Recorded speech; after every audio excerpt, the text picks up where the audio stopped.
মুজাফফর আহমেদ চৌধুরীর অডিটোরিয়াম থেকে আপনারা লিখে রাখতে পারেন, খুব সন্নিকটে আবারও আমাদের রাজপথে নামতে হবে, রক্ত ঝরাতে হবে। ছাত্র জনতাকে রাজপথে জীবন দিতে হতো না।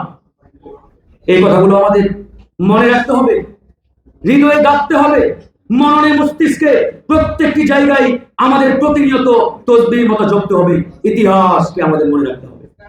আজকে 2024 সালে এই যে 1400-1500 ছাত্র জনতা রাজপথে জীবন দিলেন, রক্ত ঝরালেন, যাদের আত্মত্যাগের বিনিময়ে আজকে এরকম একটি উর্বর বাংলাদেশ আমরা পেয়েছি। যদি এই উর্বর বাংলাদেশকে জনগণের বাংলাদেশে রূপান্তরিত করতে না পারি, ভাই আজকে এই ঢাকা বিশ্ববিদ্যালয়ের মুজাফফর আহমেদ চৌধুরীর অডিটোরিয়াম থেকে আপনারা লিখে রাখতে পারেন, খুব সন্নিকটে আবারও আমাদের রাজপথে নামতে হবে, রক্ত ঝরাতে হবে। আমরা আসলে বারবার রাজপথে রক্ত ঝরাতে চাই না। অনেক জীবন দিয়েছি, অনেক মানুষ তাদের আত্মত্যাগ রক্ত রাজপথে ঝরিয়েছেন, যাদের বিনিময়ে আজকের এই বাংলাদেশ আমরা পেয়েছি। তাই আগামী দিন নতুন বাংলাদেশ বিনির্মাণে প্রত্যেকটি রাজনৈতিক দল, সংগঠন, একই সাথে ঢাকা বিশ্ববিদ্যালয়ের প্রত্যেকটি শিক্ষার্থীকে সতর্ক সজাগ থেকে আমাদের এই বাংলাদেশ বিনির্মাণের যে নবযাত্রা, এই নবযাত্রাকে এগিয়ে নিতে হবে। আমি আজকে অবাক হয়ে গণমাধ্যমে মাঝে মাঝে দেখি, সোশ্যাল মিডিয়ায় দেখি, জুলাই বিপ্লবকে নিয়েও তুচ্ছ তাচ্ছিল্য করা হয়, কটাক্ষ করা হয়। একটা কথা মনে রাখবেন, এই জুলাই বিপ্লব একক কোনো ব্যক্তি, প্রতিষ্ঠান কিংবা সংগঠনের নেতৃত্বে হয় নাই। এই জুলাই বিপ্লব ছিল আমাদের প্রত্যেকটি রাজনৈতিক দল, সংগঠন এবং এদেশের আপামর মেহনতি জনতার সম্মিলিত প্রতিবাদের একটি বহিঃপ্রকাশ। আমরা সবাই সম্মিলিতভাবে আন্দোলন করে এই বাংলাদেশ থেকে দীর্ঘ 15-16 বছরের ফ্যাসিবাদ উৎখাত করেছি। এই জুলাই বিপ্লব, জুলাই গণঅভ্যুত্থান, যেটাই বলেন না কেন, এটা আমাদের সবার, প্রত্যেকটি রাজনৈতিক দল, সংগঠন, ব্যক্তি এবং জনগণের এখানে অংশীদারিত্ব রয়েছে। দু একজন সাংবাদিক দেখি বেশ হাস্যোজ্জ্বল মুডে তুচ্ছ তাচ্ছিল্য করছে আমাদের এই জুলাই গণঅভ্যুত্থান। রুখে দাঁড়াতে হবে, সে যত বড়ই সাংবাদিক হোক।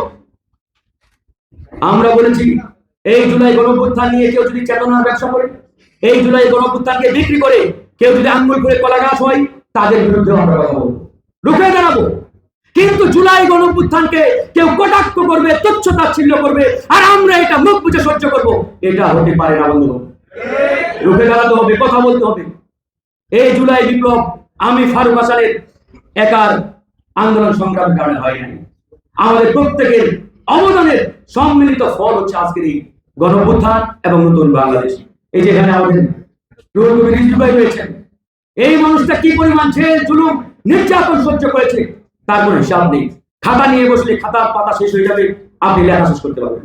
এখানে প্রত্যেকেই যারা রয়েছেন, মুজিবুর রহমান মঞ্জু ভাই, সে নিজেও জেল খেটেছেন এই গণঅভ্যুত্থানের সময়। শফিকুল্লাহ মাসুদ ভাই, তিনি অসংখ্যবার জেলে গেছেন, প্রত্যেকেই। আমি তো একটা না 15 দিন রিমান্ডে ছিলাম ভাই গোটা আন্দোলনের সময়। তা আমরা এই ইতিহাস তো ভুলে যাই নাই। ছাত্রলীগ বারবার হামলা করেছে আমাদের উপরে, বারবার সকালে হামলা চালিয়েছে, কিন্তু আমরা বিকালে বিক্ষোভ মিছিল বের করেছি, দমে যাইনি।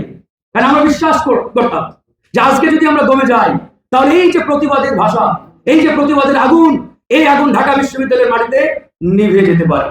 আর এই প্রতিবাদের আগুন একবার নিভে গেলে এটাকে জ্বালিয়ে আবার নতুন করে গড়ে তোলা অনেক টাফ, অনেক কঠিন। তো সেই জায়গা থেকে আমরা এই আন্দোলনকে চলমান রেখেছি, জিয়ে রেখেছি, ধরে রেখেছি। তারই ফলে আজকে এই জুলাই গণঅভ্যুত্থান, জুলাই বিপ্লব, নতুন বাংলাদেশ, এই নতুন বাংলাদেশে আজকে আমরা একটি উর্বর সময় পার করছি। বিশেষ করে ডাকসু, আজকে যারা ডাকসু নেতৃবৃন্দ রয়েছেন,